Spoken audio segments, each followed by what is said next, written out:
नमस्कार, मैं हूं विकास सुखीजा और आप देख रहे हैं अब तक टाइम। दोस्तों, आपको बता दें आज करनाल के अंदर हरियाणा के मुख्यमंत्री द्वारा तिरंगा यात्रा का शुभारंभ किया गया और भारी भीड़ के साथ तिरंगा यात्रा शहर के मुख्य मार्गों से निकलती हुई अपने गंतव्य पर पहुंची है।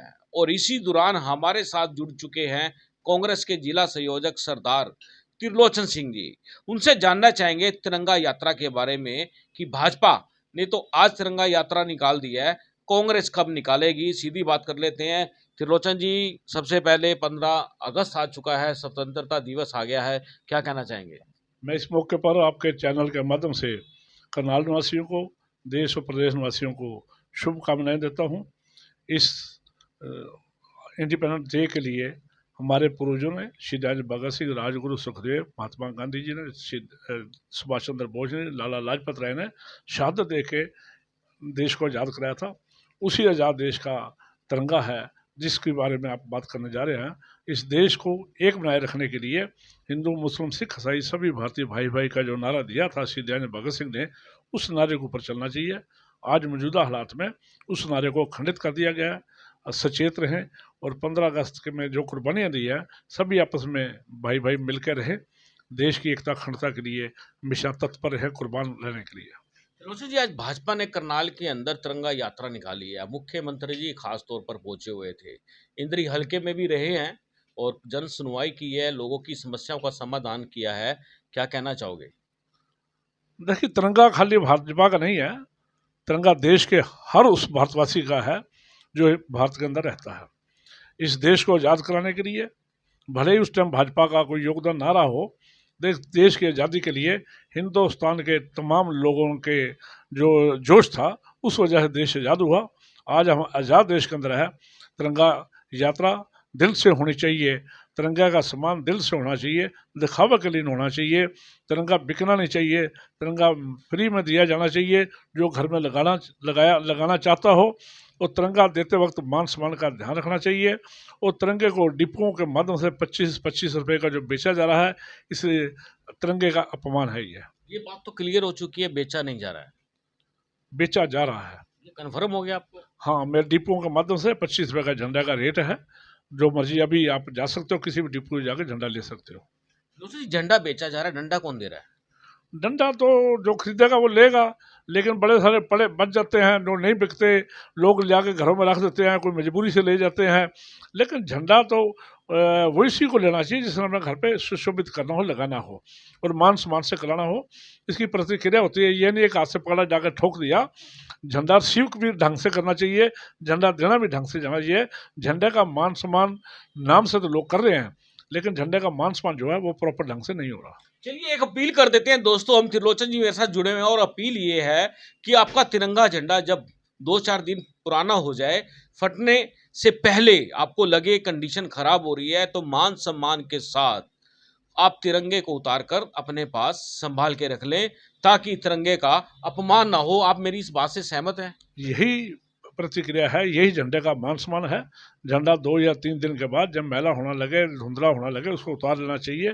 क्योंकि हमारे देश का झंडा हमेशा चमकता रहना चाहिए, साफ रहना चाहिए, उस पर किसी तरह दाग नहीं रहना चाहिए। इसलिए झंडे को फौरन उतार कर उसको सम्मान सहित अपने घर पर रख लो या ऐसी जगह पर रखो जहाँ पर झंडे का अपमान ना हो। और जो प्रक्रिया है, अगर आपने निपटान करना है, उसकी भी एक प्रक्रिया है, वो देख लेना। त्रिलोचन जी, बात करते हैं, आजकल बड़ा मामला छाया हुआ संसद के अंदर राहुल गांधी की फ्लाइंग किस का। ये फ्लाइंग किस किसको कर दिया? देखिए, पता नहीं स्मृति ईरानी जी को क्या हो जाता है कभी कभी। मैं तो ज़्यादा बात नहीं कह सकता। उनको ऐसी बात कहने से पहले सारा सोचना चाहिए। खाली एक हंगामा खड़ा करने के लिए अल्फाजों का इस्तेमाल नहीं होना चाहिए।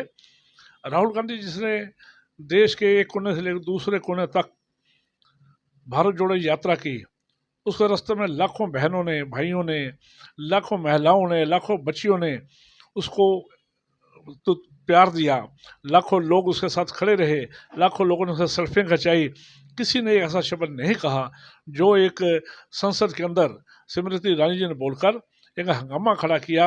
ये संसदीय जो उसका भी जो संसद के अंदर जो मान सम्मान होना चाहिए, संसद का मान सम्मान भी नहीं किया गया, संसद की मर्यादा को भी तार तार कर दिया गया।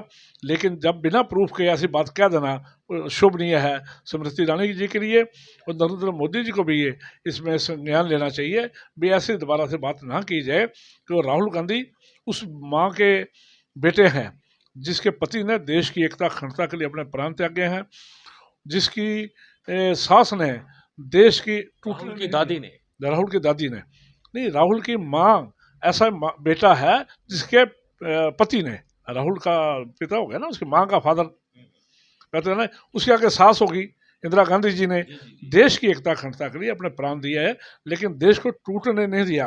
उनके ऊपर इल्जाम लगाने से पहले 10 बार सोचना चाहिए कि ये मर्यादा का हनन नहीं कर रही। स्मृति ईरानी जी के खिलाफ जो भी लोगों के पास प्रूफ है कोर्ट में जाना चाहिए, कोर्ट में उनको खींचना चाहिए, उनको मुकदमा डालना चाहिए ताकि दोबारा कोई ऐसी मर्यादा को तार तार ना करे। त्रिलोचन जी, आप कहते हैं मर्यादा भंग हो चुकी है संसद की, और एक बात है बड़ी सोचने की, जिस व्यक्ति के परिवार ने बलिदान दिया हो देश के लिए, विपक्ष का नेता हो, फ्लाइंग किस की है या नहीं की है, आप कितना सहमत है? फ्लाइंग किस होना चाहिए, नहीं होना चाहिए, क्या होता है? देखिए, वैसे तो फ्लाइंग किस करना आज का जो समाज है उसमें सभ्य नहीं माना जाता, लेकिन फ्लाइंग किस करने वाले की नीयत देखी जानी चाहिए। उसको किस ढंग से किया, कई बार हमारा छोटा बच्चा दूर खड़ा होता है, हम उसको फ्लाइंग किस करके कह देते हैं अच्छा बच्चे भाई। कई बार हमारी बहन खड़ी होती है, कई बार पत्नी खड़ी होती है, कई बार माँ खड़ी होती है। उस सोच को बदलना पड़ेगा। स्मृति ईरानी जी की सोच है वो दर्शाती है कि राहुल गांधी जी ने गलत दृष्टि से किया। मैं कहता हूँ उन्होंने नहीं किया, ना उनके साथ प्रूफ आया, ना फिल्म आई है। अगर उन्होंने कर भी दिया होता, एक सभ्य महिला होने के नाते उनको उस ढंग से नहीं सोचना चाहिए, उनको अपनी दिमागी सोच बदलनी चाहिए। एक भाई अपनी बहन को भी फ्लाइंग किस कर देता है, उसका मतलब ये नहीं भी वो गलत ढंग से कर दिया गया। एक बेटी को कर देता है, एक भाई को कर देता है, उसकी नीयत होनी चाहिए, उसकी साफ दृष्टि होनी चाहिए, उसकी मानसिक स्थिति साफ होनी चाहिए। फिर इस बात का हंगामा नहीं, वो हंगामा ढूंढ रहे थे तो इस बात के वो पेपर उठाने लगे, उन्होंने बात ऐसे कर दी, उन्होंने उस बात को हंगामा बना दिया। आज इसी वजह से बीजेपी का ग्राफ गिरा है, इसी वजह से स्मृति ईरानी का ग्राफ गिरा है। अगली बार जब स्मृति ईरानी अमेठी में जाएगी उसको पता लग जाएगा झूठ बोलने का कितना मूल्य चुकाना पड़ता है। त्रिलोचन जी, सभा होती है, बहुत बड़ी सभा होती है, नेता अक्सर फिल्म जो एक्ट्रेस होते हैं, जो अपने दर्शकों को, अपने प्यारों को फ्लाइंग किस करते हैं, तकरीबन देखा जाता है नेता भी हाथ हिला देता है, ऐसे हाथ से किस भी करता है, भी अपना प्यार देता है, दुलार देता है, तो लेकिन इसको गलत लिया जाता है। अगर आपको फ्लाइंग किस करना हो, आपकी बहुत सारे समर्थक साथ में हो, उनसे मिलना हो, तो कैसे करेंगे आप? देखिए, अब जो चेंज होता जा रहा है, यंगस्टर जो आता जा रहा है, इस बात को गुस्सा नहीं मानता, बुरा नहीं मानता, लेकिन उसका ढंग क्या है, वो उसका फ्लाइंग किस करने का क्या ढंग है, उसने कैसे किया, वो देखने का नज़रिया होना चाहिए। स्मृति ईरानी जी को अपना नज़रिया बदलना चाहिए। मैं कहता हूँ राहुल गांधी जी नहीं किया, मैं इस बात से सहमत नहीं हूँ, उन्होंने किया। अगर वो कर भी देते उनको नज़रिया बदलना चाहिए भी, हो सकता है उन्होंने ईमानदारी से कर दिया हो या उन्होंने प्यार से कर दिया हो, उन्होंने अपनी बहन मान के कर दिया हो, लेकिन इतना हमा खड़ा करना क्या भाजपा के अंदर ये मर्यादा रह गई है? हेमा मालिनी जी ने साइन तो कर दिए, लेकिन हेमा मालिनी जी ने साफ कहा मैंने ना तो देखा ना मैंने सुना। इस बात से साफ जाहिर है साइन एक सोची समझी साजिश के तहत किए गए। सबने जो साइन किए साजिश के तहत किए। हेमा मालिनी एक सीनियर नेता है, सीनियर एमपी है, एक अपने टाइम की सबसे बेहतरीन अदाकारा रह चुकी है। जब वो ये कह रही है भी मैंने ना तो देखा ना कुछ है, तो किसने देखा है? नहीं, अब स्मृति ईरानी अगर इस बात का पतंगड़ बनाना चाहती है, भाजपा इस बात से घिर चुकी है, इस बात से घिर चुकी है। हाँ, मैं कहता हूँ कांग्रेस वालों को फ्लाइंग किस करना चाहिए, मोदी जी को उनके जुमलों के ऊपर फ्लाइंग किस करना चाहिए, उनकी महंगाई के ऊपर फ्लाइंग किस करना चाहिए, नरेंद्र मोदी जी की फ़ोटो रख के उसको फ्लाइंग किस करना चाहिए। भाई आपने जो वादे किए थे वो पूरे कर दिए, 2 करोड़ नौजवानों को रोज़गार दे दिया, सारे जो बाहर काला धंधा वापस आ गया, पेट्रोल का रेट 35 रुपये हो गया, सिलेंडर 200 रुपये का हो गया, उसके ऊपर उनको घेरना चाहिए ना। वो फ्लाइंग किस का मुद्दे में जो मणिपुर का मुद्दा उसको भटकाने के लिए फ्लाइंग किस का मुद्दा बना दिया। ये मुद्दा नहीं बनाना चाहिए। देश भारत जो देश है ऋषि मुनियों का देश है, इसमें सच्चाई सामने आती है, सच्चाई से चलना चाहिए। मानता हूँ राजनीति में थोड़े बहुत लोग झूठ भी बोलते होंगे, लेकिन थोड़ा बहुत झूठ बोलो जिससे काम चल जाए। इतना 100% झूठ बोल देना, इससे काम चलने वाला नहीं है।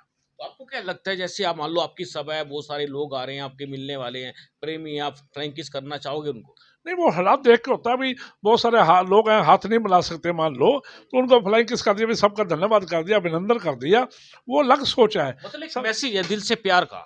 हाँ प्यार से, लेकिन सोच को बदल कर, ये मेरी सोच गंदी है तो नेचुरली मेरे से नहीं हो पाएगा। ये सोच मेरी साफ है फिर मैं कर सकता हूँ। अगला जो देख रहा है उसकी सोच कैसी होनी चाहिए। स्मृति ईरानी की सोच बढ़िया नहीं थी। स्मृति ईरानी की दिमाग में अंदर पता नहीं क्या क्या छाया हुआ है। मैं अभी एक फोटो शेयर करूंगा आपको, वो देख लेना स्मृति ईरानी की क्या लाइफ थी। अगर हम कहें कि आप जैसे हमारे से बात कर रहे हैं, दर्शक देख रहे हैं हजारों, उनको कोई फ्लाइंग किस, उनको कोई प्यार भरा संदेश देना चाहेंगे आप? नहीं, मेरा मेरा जो एज है, मैं जिस पार्टी से आता हूँ सभ्य पार्टी है, मेरे दोनों हाथ काम करते हैं, मैं फ्लाइंग किस क्यों करूं, मैं हाथ जोड़ के नमस्कार करूंगा, धन्यवाद आप सबका।